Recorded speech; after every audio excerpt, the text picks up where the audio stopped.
This is a recording of this year's Virtual Residency Fair. We'd like to take the time to thank the programs that volunteered their time to present to this year's applicants.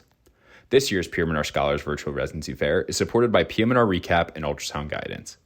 PM&R Recap is the leading resource for your physiatry board preparation, clinical preparation, audition rotations, and beyond. PM&R Recap offers 35 hours of review videos, hundreds of review questions, and oral board cases to help you become the best physiatrist that you can be. Head to pmnrrecap.com to learn more.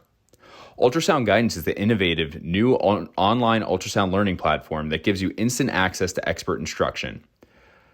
With rapid scans and complete scans of every joint and peripheral nerve, Ultrasound Guidance is the perfect way to jumpstart your MSK ultrasound learning. Visit ultrasoundguidance.com to learn more. After, do I have the presentation one that's shared now, or? Yeah, you have it up. Perfect, awesome. All right, so as Anand said, my name is Rob Lombard. I'm the academic chief here for this coming year. Larry Crowell is the administrative chief.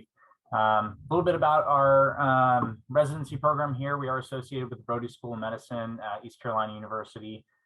Dr. Falk is our program director and chair at the moment.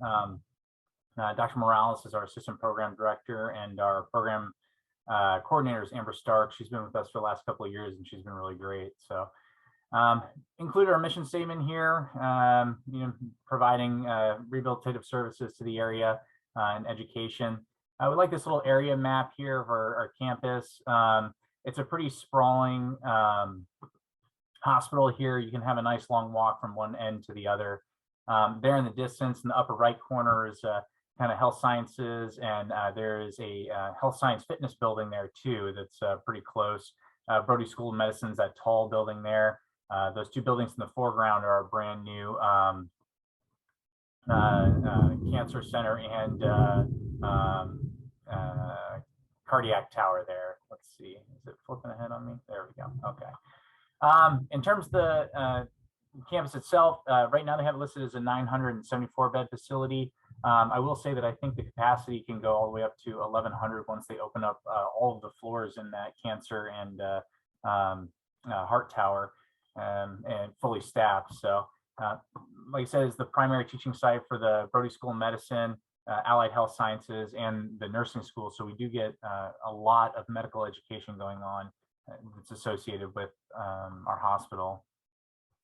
In general, we service about 1.4 million people in Eastern Carolina, getting all the way up into Virginia, and can go as far west there as that kind of blue line just past Durham. But that big star there right in the pit in the middle of the yellow is where we're located. So here, let's see, I'm not sure why this thing keeps sliding forward like that. There we go. It keeps wanting to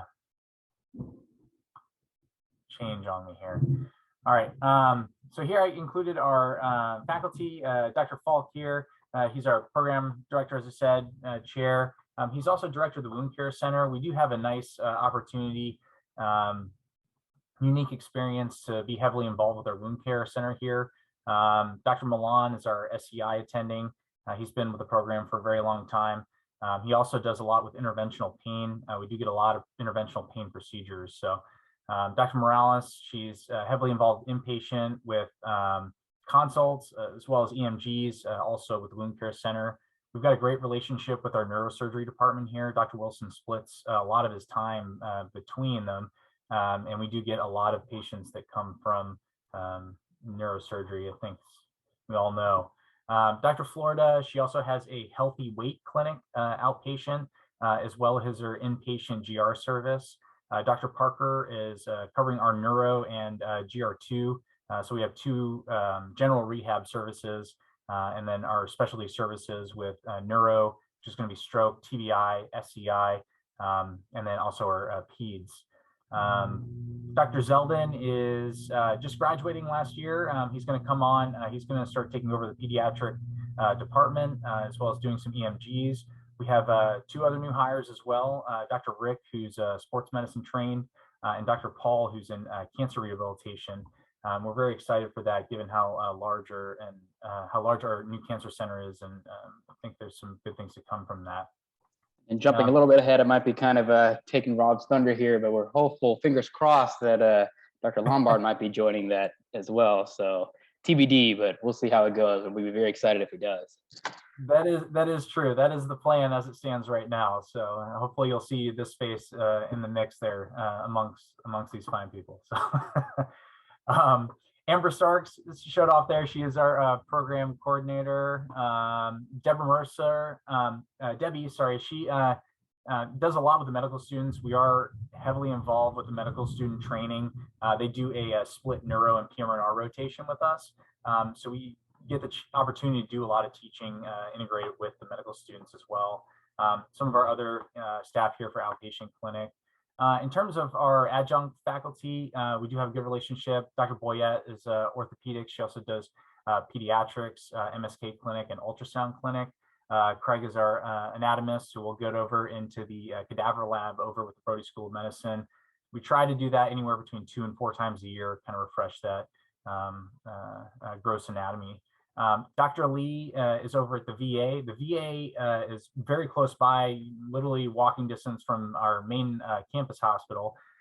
He sees a lot of the general rehab as well as electrodiagnostics, and he does ultrasound guided joint injections and ultrasound diagnostics. So very lucky to have him nearby. We do get a ton of exposure in interventional pain as well. The East Carolina Pain Center with Dr. Keogh and Dr. Fernhaber. There isn't a pain fellowship associated with our facilities, so we get a lot of hands-on exposure, a lot of procedures done. We've had, some of our previous residents have graduated with well over, 250 spinal injections. So electrodiagnostics, our attendings in terms of their accredited specialties, we have them in electrodiagnostics, pain medicine, spinal cord injury, hyperbaric treatment going along with the wound care. We do have one pediatric rehabilitation. Dr. Moore, he's mainly outpatient right now. Now we'll have coming on our sports medicine and cancer rehabilitation too. So we're very excited about that. Just a lot of the things we're kind of focused on in terms of electrodiagnostics. We well surpass the numbers in terms of the 200 EMGs that we need. And sports medicine, we have a sports medicine fellowship that's run by the family medicine department. So we are able to get in there, and coming with Dr. Rick here in the future, hopefully we'll get some more exposure with that as well. Interventional pain I was talking about. In terms of the fluoroscopic MSK, fluoroscopic with Dr. Milan, we will do some of those large joint injections under fluoroscopy, and then also with the MSK ultrasound in Dr. Lee's clinic, and then again with Dr. Rick here coming up. In terms of the orthotics and prosthetics, we have a great relationship with our prosthetist here. Shane, he comes in the clinic, he throws like a yearly party out at his giant property. He's got like 80 acres. He's a fun guy to be around. It's a good group of people too. Traumatic brain injury, kind of going through a little bit of a transition there with that, but everything should be pretty good and running by next year here. So spasticity, we do Dr. Wilson, as I said, we get a lot of our exposure with him. We do a lot of baclofen pump refills management, as well as Botox, Xeomin, and phenol, and then also Dr. Milan, our spinal cord injury. These are kind of some of the buildings here. The VA building looks beautiful. This is our rehab entrance. We have an attachment to the hospital at ECU Health. So we're right there with the acute hospital. Anything goes on in terms of our return to acutes. We have a great relationship with our emergency response teams, the neurosurgeons, the orthopedic surgeons, and as well as a lot of the primary services too, in terms of the internal medicine, family medicine. We are fortunate being a categorical program, so we do get to have a nice introduction to all of those specialties, especially the feeder specialties coming down to us. So it does make for easy calls when anything's going on. So this is our ECU Health Cancer Center. This is brand new since 2018, which feels like it should be closer than 22, but we do, in terms, I talked a little bit about medical school education, mandatory 4th year medical school rotations. They come in most of the time at the end of their third year into their fourth year. And it's a good opportunity for us to kind of practice and expanding our own ability in teaching and being involved in the educational process. Kind of looking at what our breakdown is for our Pgy years. The intern year, like I said, we're attached in the hospital, so we get to rotate with internal medicine. We do 16 weeks of that. Cardiology, general medicine, those are going to be the more heavier services. Family medicine, 8 weeks. Beyond that, a lot of it is outpatient, orthopedics, outpatient, neurosurgery, outpatient. Trauma is another inpatient one. Plastic surgery is an inpatient one. For electives, a lot of our interns will choose to do either infectious disease, nephrology, pulmonology, and kind of sticking in that realm. So the last month we spend as the kind of transition into your PGY2 year. We have it broken up in 10-week blocks. One of the changes that they made, the PGY2 year in PM&R is notoriously more difficult just because you are all inpatient.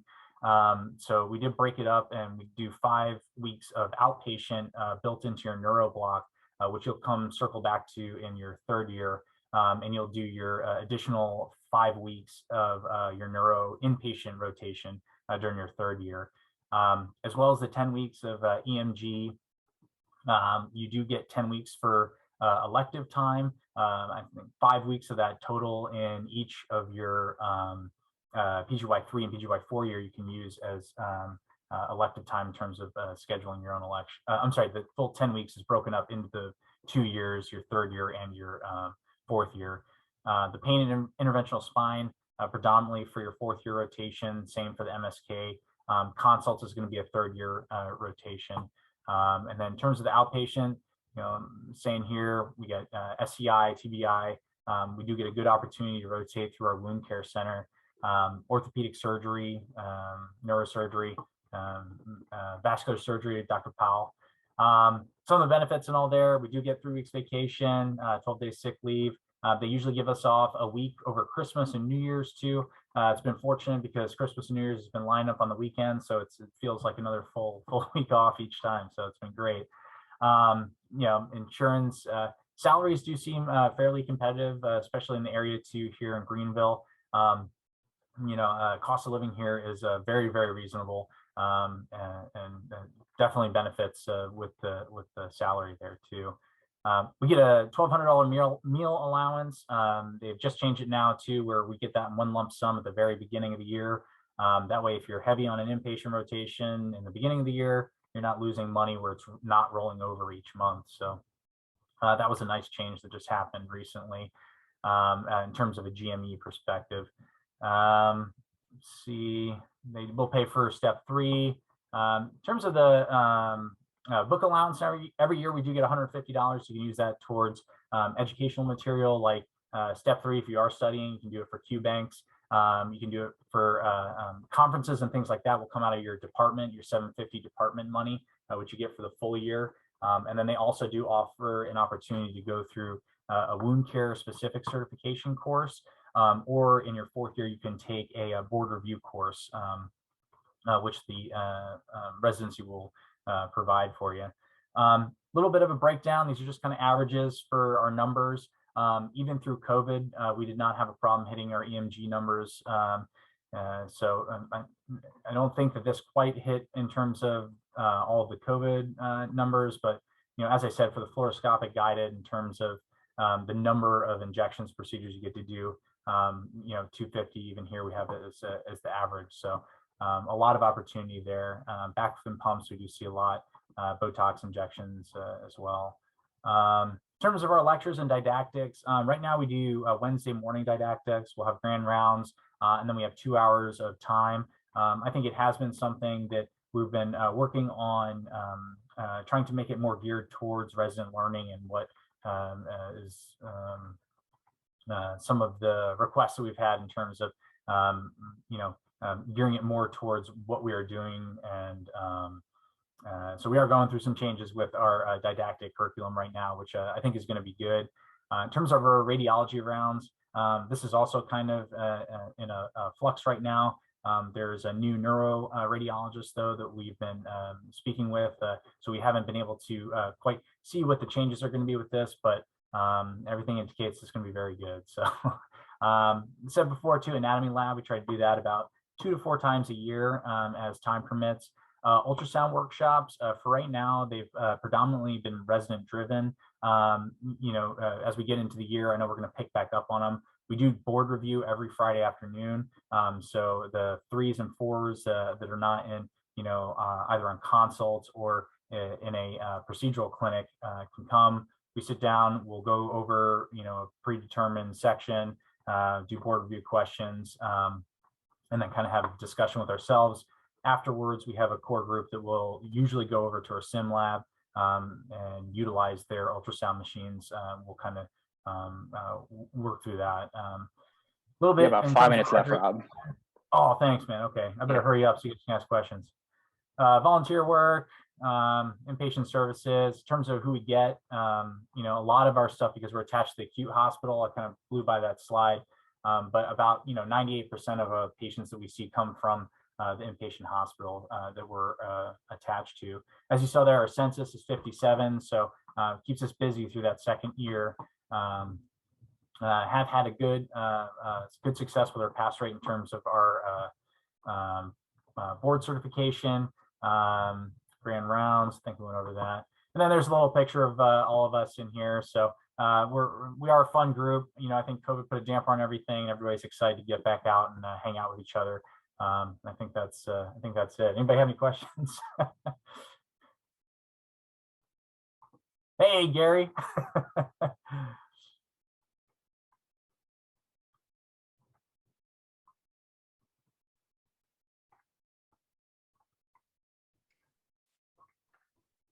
All right, anything? I guess we can piggyback off of some of the stuff that people asked before. So I know a lot of our DO colleagues are talking about OMT, and is there an opportunity to advance in regards to that?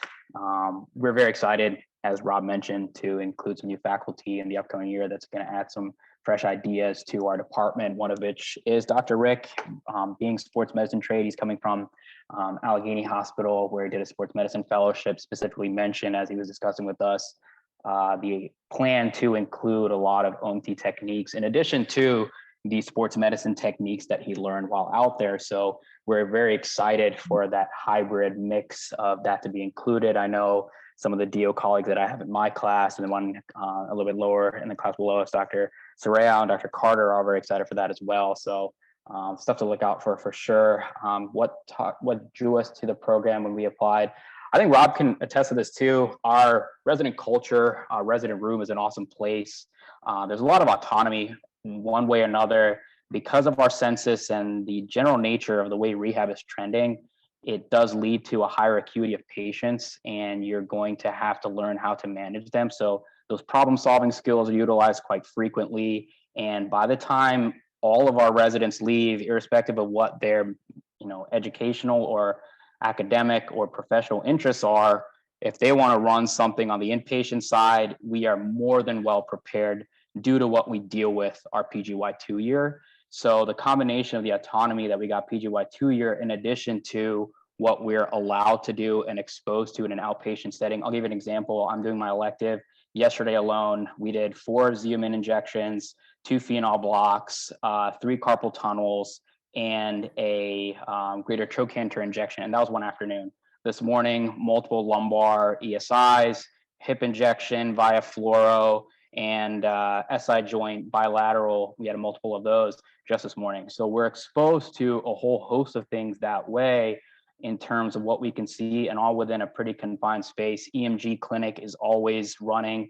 They're booked at, I think, 6 weeks now. Rob is on EMG, so he can probably answer that question a little bit better. So I know that's what drew me, and it's been held through. We're going through some changes, but for the positive. Dr. Falk, we reached out to him and said, hey, there's some things that we feel could benefit our education more. And he took that to heart in regards to making changes to our elective schedule, our outpatient schedule, and the faculty members that we work with.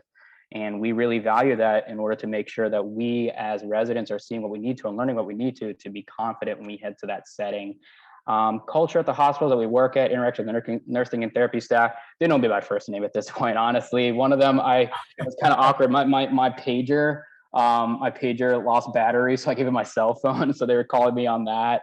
But it's a very congenial environment. You have to be just based off of everything that needs to be done. You work with them quite closely. So we have a good relationship there. We're going to continue answering questions in the chat box. We hit our time limit here at 9:05.